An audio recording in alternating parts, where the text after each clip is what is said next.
The first time I saw Nick, I think मेरा पहला reaction ये था कि ब्लू नेल पॉलिश क्यों लगाई है।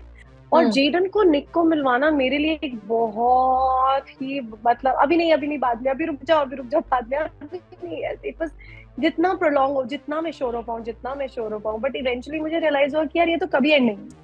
तो आई या थिंक जेडन जब पहली बार निक को मिले, the first thing he said is papa. Daughter के साथ I think I am very lucky that I have very beautiful two daughters now. और ये आई थिंक मेरे फ्रेंड्स जानते हैं कि मैं हमेशा बोलती थी यार मुझे भी, you know, I wanted another daughter. एक लड़की को क्यों ये प्रूव कर, yes I have to go to his house, I am more than proud to go to my husband's house, but that has nothing to do with my career because we both are very happy about my career. Hello Daljeet, welcome to E Times TV. How are you doing? I am great, I'm doing good, thank you. How are you? I am good, thank you, and lots of congratulations for you. I'm so happy. Last time हम बात कर ही रहे थे और आप बोल रहे थे there I'm going to make the announcement soon. So announcement आ चुका है and we all are very happy for you. Thank you. मुझे जेन्युइनली लगता है, चाहे वो इंडस्ट्री के हो, चाहे वो मेरे फैंस हो, चाहे मेरे ऑब्वियसली मेरी फैमिली हो, सबकी ब्लेसिंग्स, सबके विशेस जो थे टाइम से, यू नो, मेरे ऊपर थे। I think finally it's come true and I am really happy. Announcement के बाद किस तरीके का फैन से रिएक्शन आया है? बिकॉज बहुत ही लोग खुश थे, हम देख रहे थे वो पोस्ट के ऊपर लोग इतने सारे पॉजिटिव कमेंट्स डाल रहे थे। यार I think I have been very fortunate, क्योंकि मेरे जर्नी के साथ बहुत लोगों ने रिलेट किया है। और इतने सालों में I have connected with people around the world who have discussed their divorce with me, who've discussed being single parents, boys and girls. They hmm. have discussed, you know, raising a child alone, looking for a partner. So I have been a part of a lot of people's journey through these years, and I think वो मेरे में एक उम्मीद देखते हैं। और वही मुझे रिएक्शन से समझ में आया that they are somewhere looking at me as a hope कि ये या शायद हमारे साथ भी होगा। एंड आई वाज प्रेइंग कि, क्योंकि उन्होंने, यू नो, चाहे वो करियर को वापस पाना हो, चाहे वो, यू नो, वापस लीड रोल्स करना हो, like they saw me coming back in my career after या great struggle, hmm. to find hope कि अच्छा we can also achieve, oh we can also get back, oh we can, to now to be able to have a hope even in love. I think I'm just happy that I could, you know, give them that hope, and या that's the reaction I'm mostly getting from everywhere. Yeah. But how difficult has been this phase, Daljit? Because it's not very easy. बोलते हैं ना, दूध का जला भी छाछ फूक फूक कर पीता है। और ये तो लाइफ का इतना बड़ा डिसीजन होता है। तो क्या माइंड में था जब चल रहा था? हमने पहले भी कई बार बात की और आपने बोला कि I haven't close doors on love, I am still open to find love. लेकिन कहीं ना कहीं दिल में किसी कोने में तो वो एक झिझक तो होती है कि यू नो कुछ गलत ना हो जाए दूसरी बार। तो वो कितना स्ट्रगल था अपने आप को उस फेज से बाहर निकालने के लिए? आई थिंक 7 सालों का स्ट्रगल रहा। पहले कुछ साल तो ऑनेस्टली कोई मुझसे फ्लर्ट भी करता था तो मैं बहुत ऑफेंड हो जाती थी। I should take it very personally कि how dare you talk to me like that. But हाँ। कुछ साल लगे इस जोन में आने के लिए कि नहीं यार, now I am single and I should start looking. Initial मेरा आई थिंक रिएक्शन था to find somebody for Jaden, कि यार कोई या होना चाहिए, कोई फादर फिगर जो साथ में रहे और, यू नो, साथ में डिसीजंस ले, क्योंकि कितने बड़े, चाहे वो स्कूल हो, चाहे वो मेडिकली हो, कई सारे डिसीजंस होते हैं जो आपको लगता है यार क्या मैं सही कर रही हूँ, यू नो, वो एक सेकंड ओपिनियन इमीडिएटली चाहिए होता है। या तो शायद पहली इंस्टिंक्ट मेरी थी as a mother, hmm. but eventually I realized when couple of years passed, you know, I'm also looking for a companion, I'm also looking for love, I also want somebody to sit and watch TV with me. So I hmm. think वो mix match करते करते I've reached a point where I had all the right reasons to look for the person that I wanted to look. And yes, बहुत weird interesting journey रही। और हम्म। बहुत डर डर के मैंने इतने साल निकाले, and finally I've taken the decision and I think I'm very confident of the decision now. जब आप निखिल से मिले ही तो पहला मतलब क्या रिएक्शन था कि आपको लगा कि यहाँ पे जो वो बोलते हैं ना कि खैर वो तो बहुत फिल्मी है कि दिल में गिटार बजने लगते हैं ये कुछ, जब इनसे आप मिली तो किस तरीके से वो बॉन्ड बना? मुझे लगता है गिटार ना 20-22 साल में बजते होंगे, जब आप मेरी उम्र में एक ऐसा रिलेशनशिप ढूंढते हैं जहाँ पे आपको you have to come back to your son saying mummy. Guitar पिटार कुछ नहीं बजते, it is all practical, it is all very matured. And I think the right reasons, you know, we have all the right reasons to look for somebody. And the first time I saw Nick, I think मेरा पहला reaction ये था कि blue nail polish क्यों लगाई है इन्होंने. मुझे वो बड़े डिस्टिंक्टली याद आता है, because I was like, why is he, you know, and then I came to know he's a father of, you know, 2 girls, and I think we connected as parents. और तब ये नहीं था कि ओ यू नो व्हाट ये भी single मैं भी सिंगल वाला वो फंडा ही नहीं था. हम we started talking as parents, we got to know each other as parents, and eventually obviously we realized कि वो भी एक potentially ढूंढ रहे हैं, वो भी बहुत डरे हुए हैं, मैं भी बहुत डरी हुई हूँ. And it took us a while, but eventually we took that plunge and we said, you know what, this is, you know, this is perfect, let's just go ahead with it. क्योंकि उनको भी डर लग रहा था कि यार ये इंडिया में है, इतनी वेल एस्टैब्लिश्ड है, वो भी बहुत, you know, उनके लिए भी ये चीज है, it's a responsibility that he is also taking to get me there. But then he said, you know what, continue with your career, and I like already, I'm almost like signing 2 rep shows. He's more than happy that I work. So everything kind of just came together. I think जब कुछ होना होता है शायद चीजें just, you know, साथ में आ जाती हैं. Just that. So कहते हैं ना ऊपर वाला खुद बैठ के फिर कहानी लिखता है जब होने वाला होता है तो कुछ भी. बिल्कुल. Oh my God, yeah, so true. Yeah. Family का क्या रिएक्शन था जब उन्हें निक के बारे में पता चला? या मेरा तो ना एक्चुअली अब ऐसा हो गया था कि मैं डैड मॉम को बताती भी नहीं थी कि वाज लुकिंग फॉर समवन, या अगर मैं किसी पोटेंशियल किसी को मिल रही हूँ जो मुझे लग रहा है कि देखते हैं, या you know obviously because I have met few people before also, तो मैं अपने डैड मॉम को इन्वॉल्व ही नहीं करती थी उस जर्नी में. मुझे लगता है कि पेरेंट्स हमारे स्पेशली मेरी जर्नी में इतने इमोशनली और इतना कुछ उन्होंने देखा unnecessary, you know, that they only deserve happiness as much as I think Jaden deserves, yeah, I deserve, I think much more than that. My family, my parents deserve all the happiness. तो जब decision लिया उसके बाद मैंने, मतलब decision जब almost उस final मुझे लगा कि करेक्ट ही है ये, तो फिर मैंने डिसीजन लेके बताया. और फिर आई थिंक जिस दिन बताया उसके अगले दिन ही I had a Zoom interview with Nick, and मेरे मम्मा, मेरे पापा, मेरी दोनों सिस्टर, मेरे दोनों जीजू, सब Zoom मीटिंग में, बहुत सारे मेरे फैमिली और एक Nick. और उनके टाइम शायद हमारा 10 बजे या कितने बजे का प्लानिंग था, तो 5 मिनट पहले मैं निक से बात कर रही हूँ, वो बिल्कुल रिलैक्स बोलते तुम टेंशन मत लो, मैं बात करूंगा, तुम tension. And I was like oh my god, you are meeting my entire family. मैंने मिलवाया नहीं उनको ऐसे किसी से. फिर उन्होंने एक मोनोलॉग के साथ शुरू की कहानी अपनी, पूरा क्या सही क्या गलत क्या कम क्या ज्यादा सब अपनी कहानी बताई. और I think the way he handled my parents fears and the fact that I will be taking your daughter really far, but it's just 5 hours away, don't worry. You know, the way he handled them was so beautiful. He gave them the confidence. He don't worry, she'll be in good hands. Like he said, you just name it and she will be here, and you know uska career bhi yahin par hai. It's not that she will not work.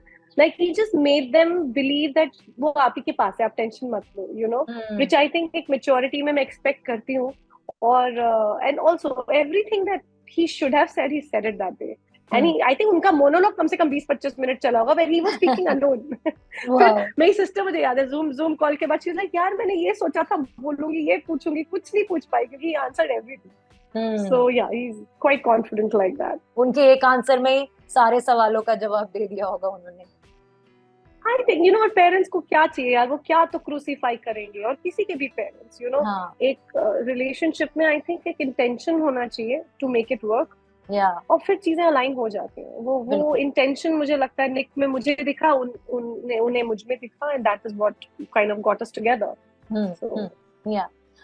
एक you know दूसरा पड़ाव कहीं ना कहीं आपके लिए होगा कि जेडन से मिलवाना. जेडन और आपका रिश्ता हमने देखा हमेशा से बहुत ही, मतलब पेरेंट आप उनकी मतलब डोटिंग मॉम तो रही है, लेकिन आप फ्रेंड्स की तरह भी रहे हो, that you guys share everything और आप बातें करते हो. लेकिन कहीं ना कहीं अभी भी वो एक ऐसे वनरेबल स्टेज पे हैं जहाँ पे आपको उनके इमोशंस का ख्याल रखना पड़ेगा, यू नो, कि कहीं वो हर्ट ना हो जाएं, कहीं उन ये चीजों को दूसरी तरीके से ना डील कर लें. वो कितना मुश्किल रहा? यार जेडन एक मेरे लाइफ में आई थिंक एक ऐसा पार्ट है जो मुझे रियलाइज हुआ है कि जो मैं करती हूँ या जो मैं नहीं करती हूँ, जो मैं चाहती हूँ या जो मैं नहीं चाहती हूँ, हर चीज उसके इर्द गिर्द, लाइक सन के इर्द गिर्द सारे प्लैनेट्स हैं. मैं सिर्फ जेडन के आसपास, आई एम श्योर सब पेरेंट्स का ऐसा होता होगा, शायद मेरा थोड़ा प्रोटेक्टिवनेस थोड़ा ज्यादा है, क्योंकि ऑब्वियसली अब मैं हर चीज अकेले की है तो एक वो डेफिनेटली वो प्रोटेक्टिवनेस ज्यादा है, वो बहुत ऑब्वियस चीज है। और जेडन को निक को मिलवाना मेरे लिए एक बहुत ही, मतलब अभी नहीं बाद में, अभी रुक जाओ बाद में, अभी नहीं, इट वाज जितना प्रोलॉन्ग हो, जितना मैं श्योर हो पाऊँ, बट इवेंचुअली मुझे रियलाइज हुआ कि यार ये तो कभी एंड नहीं, बिकॉज वो फियर तो है ही। Even now when I've declared marriage and everything, वो fear तो है ही, होना ही है। I think वो life में to take me lot of happiness to heal and lot of surety and confidence to become a confident person one day. वो fear और मैं क्या बोलेंगे अंडर कॉन्फिडेंट लेवल पे बहुत सालों से रही हूँ, तो वो ऐसे ओवरनाइट निक भी ऐसे एक्सपेक्ट नहीं करते कि आप सडनली तो आई थिंक जेडन जब पहली बार निक को मिले, the first thing he said is पापा, एंड उसने कान में मेरे आके बोला था कि is he going to be my dad, और इतनी जोर के विस्पर किया था, like oh shit, और मैं बिल्कुल आई फ्रोज, ऐसे नहीं क्या बोल रहा है मेरा बच्चा, मेरी बेइज्जती करा रहा है, वो क्या बोलेगा। कभी मैंने जेडन वैसे बात करते हुए नहीं देखा, जेडन हैज नेवर, और जेडन ने पहले भी I have dated people, I have been very open about it कि यार मैं ऐसे I'm thinking, not sure, whatever. This is the first time, and the way he said it, my heart just sank, skipped the beat, everything happened, my heart was in my mouth. But the way Nick handled him and the way he didn't get affected, and the way they played after that and whatever, I was like, oh wow, ऐसा भी होता है शायद, So I think few things are just karmic more than anything else. Yeah. Also, एक Jadon की responsibility है, एक नई लाइफ में आप एंटर कर रही हैं, लेकिन एक अलग रिस्पॉन्सिबिलिटी भी आ रही है निक के डॉटर्स की। वहां पर आपका रोल कैसा रहा, आपने कैसे उन चीजों को संभाला, उनको कॉन्फिडेंस दिया? निक ने तो कुछ अपनी बाजी मार ली जेडन के मामले में, कहीं ना कहीं हम अभी 21st सेंचुरी में है, लेकिन कहीं ना कहीं हमारी सोसाइटी जो है वो अभी भी सेकंड मैरिजेस को उतने ओपनली नहीं मतलब हैंडल करती। अभी भी ऐसी जगहें हैं, ऐसे प्लेसेस हैं, सोशल मीडिया ही है जहाँ पे अगर एक एक्ट्रेस दोबारा शादी करना चाहे तो उसे बहुत सारे कमेंट्स मिलते हैं और हम आए दिन सुनते रहते हैं। तो आपके लिए कैसा रहा वो प्रोसेस पूरा कि उनके डॉटर्स के साथ एक बॉन्ड बनाना? पहले तो जो आपने आखिरी में बोला, दैट से जिस दिन मैंने डिक्लेयर किया, जो 4 ही दिन हुए हैं, मुझे कम से कम 3 कॉल ऐसे आए, आई वाज वेरी सरप्राइज्ड कि ओ शिट, इसका मतलब तुम्हारा करियर तो चला जाएगा दर्जी, तुम्हें नहीं बताना चाहिए था किसी को कि तुम्हारी शादी हो रही। अब तुम कीनिया चली जाओगी, तुम्हें तो कोई काम नहीं देने वाला, अब तुम्हें कौन बुलाएगा। एंड आई वाज लाइक, मेरी शादी से मेरे करियर का क्या लेना देना है यार, तुम लोग हमेशा मेरे करियर के पीछे क्यों पड़े रहते हो। जब जेडन हुआ तो अब तो तुम्हें मम्मी के ही रोल मिलेंगे, क्यों मिलेंगे भाई। फिर मैंने गुड डन भी किया, मैंने 10 शोज कयामत की रात किया, मनराज के ऑपोजिट किया, फिर मैंने वेब शोज किए। I had to always fight my way and say prove, इससे एक्टिंग का क्या लेना देना है, प्रूफ क्यों देना है कि मैं एक्टिंग कर सकती हूँ, या मैं चाहे 6 घंटे के रास्ते में जाऊं या 12 घंटे के, जिस दिन मुझे साइन करोगे मैं सेट पे टाइम पे पहुंच जाऊंगी। इससे एक लड़की के डिसीजन से करियर क्यों बार बार एक कटघरे पे आके खड़े हो जाता है, और हमेशा एक लड़की को क्यों ये प्रूव कर। Yes, I have to go to his house, I am more than proud to go to my husband's house, but that has nothing to do with my career because we both are very happy about my career. But ये जब आता है ना तो मुझे हमेशा ऐसा लगता है, और मेरा तो अपना ये एक वो बन गया है कि रोल अप माय स्लीव्स, अब मैं जब पहला वेब शो शूट कर रही होंगी ना तब बात करेंगे।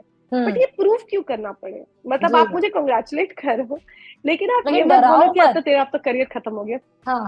क्यों हर पड़ाव पे एक लड़की को क्यों डराया जाता है। देखो, I have been through so much कि अब डर पर तो लगता नहीं, वो लगता है यार जिस दिन मैं वेब शो शूट करने आऊंगी ना, मेरे स्टोरीज में देखो ना। बट मुझे ये एटीट्यूड भी क्यों देना पड़े, मुझे ये क्यों नहीं मिलता कि यार अब तो now you have family, you will be so happy working now, and क्या एनकरेजमेंट मिलेगी। ये बातें हमारी सोसाइटी में क्यों नहीं होती, मतलब this is, I already got 2-3 calls like that. Daughter के साथ I think I am very lucky that I have very beautiful 2 daughters now, और ये आई थिंक मेरे फ्रेंड्स जानते हैं कि मैं हमेशा बोलती थी यार मुझे भी I wanted another daughter, क्योंकि हमेशा प्लान तो यही सोचा था कि 2 बच्चे होंगे, and all of that, and of course life took another route, but ये craving हमेशा रही कि यार एक बेटी होनी चाहिए। Now I have 2 daughters. Now one daughter obviously is not going to stay with me because वो अपनी मम्मी के साथ रहती हैं, और वो बहुत अमेरिका में she is being taken care, and बहुत ही प्यार से उनकी परवरिश हो रही है जी। एंड आरियाना जो है वो हमारे साथ रहने वाली हैं। और उसको मैं पहली बार मिली कीनिया में, मैं कुछ काम से गई थी कीनिया, एंड आई मेट आरी, and I think she is a 13-year-old very beautiful girl, matured है। आजकल के बच्चे वैसे मुझे लगता है अपने एज से ज्यादा मेच्योर्ड होते हैं। बिल्कुल। So we can talk about anything. उसके बाद हम बहुत बार मिले, कभी शॉपिंग पे, कभी कहीं कहीं। So I think it's a girl company that I didn't realise I craved so much, and to have somebody who actually, so she calls me D mom, क्योंकि हिंदी नहीं जानती है, तो she calls me D mom, D obviously। So वो हमेशा यही बोलती है कि like the company is just very organic। कभी मैं out of the way जाके कि oh my god now, ऐसा नहीं है कि मैं हर रोज कॉल करके 15-15 घंटे बात करूं, मैं ऐसा नहीं करती हूँ। बट जितना भी रिलेशनशिप ऑटोमेटिकली बिल्ड हो रहा है, क्योंकि मुझे लगता है coming from 2 broken marriages, kids also see a lot, even kids are coming from 2 broken marriages, it's right, it's sad but it's true। like Jaden ने मेरे साथ अकेले रह के बहुत स्ट्रगल देखे जितने मैंने देखे, वैसे ही शायद आरी ने अपनी जिंदगी में जो भी देखा। तो अब बच्चे भी वो एक हैप्पी कंप्लीट होम, वो वाले उस सिनारियो में रहना चाहते हैं, एंड आई थिंक क्योंकि इंटेंशन, जैसे मैंने कहा, इंटेंशंस वही है कि यार बच्चे हैं, बच्चों की कभी कोई गलती नहीं होती, बड़े जो भी तय करें इसमें सही गलत, कौन ज्यादा सही कौन ज्यादा गलत, इससे फर्क ही नहीं पड़ता। बिल्कुल इम्पोर्टेंट पार्ट है कि बच्चे खुश रहने चाहिए। उनका जो मेंटल बीइंग है, जो एक स्टेटस होता है, मेंटल स्टेटस, बच्चे बहुत मेच्योरिटी से, बहुत उतार चढ़ाव से जाते हैं, वो शायद एक्सप्रेस भी नहीं कर पाते। तो मुझे लगता है as a mother I feel responsible for Jayden today, I feel responsible for Aari, because वो मेरे साथ रहती हैं, एंड आने का जब भी हमारे पास आएंगी, इट इज माई रिस्पॉन्सिबिलिटी कि उनकी मदर ने जो एक एक दिन करके अपने बच्चे को बड़ा किया होगा, और जो उम्मीदों से किया होगा, मैं उस पर खरी उतरूं, और मैं एक्सपेक्ट करूंगी निक से सेम चीज कि जो मैं चाहती हूँ जो अपने बेटे के लिए वो करे।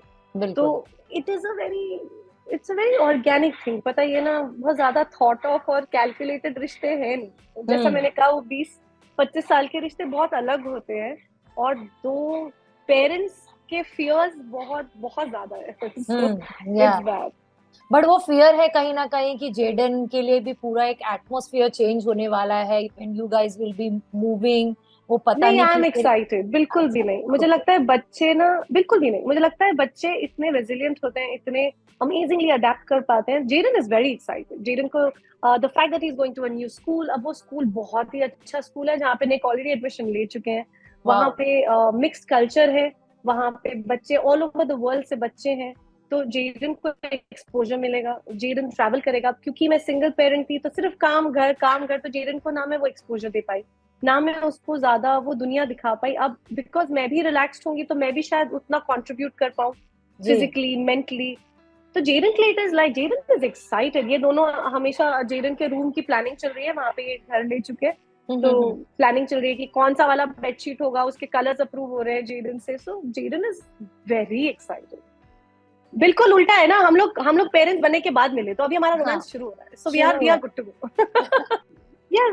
हाँ, मतलब किसी, for me Shaleen is always going to be the father of my child. Shweta Tiwari got married, उन्होंने अपने लाइफ को चांस दिया, it didn't work out for whatever reasons, and she had the guts to step out and be happy again. अपने life को happiness का chance again and again देने का हक है।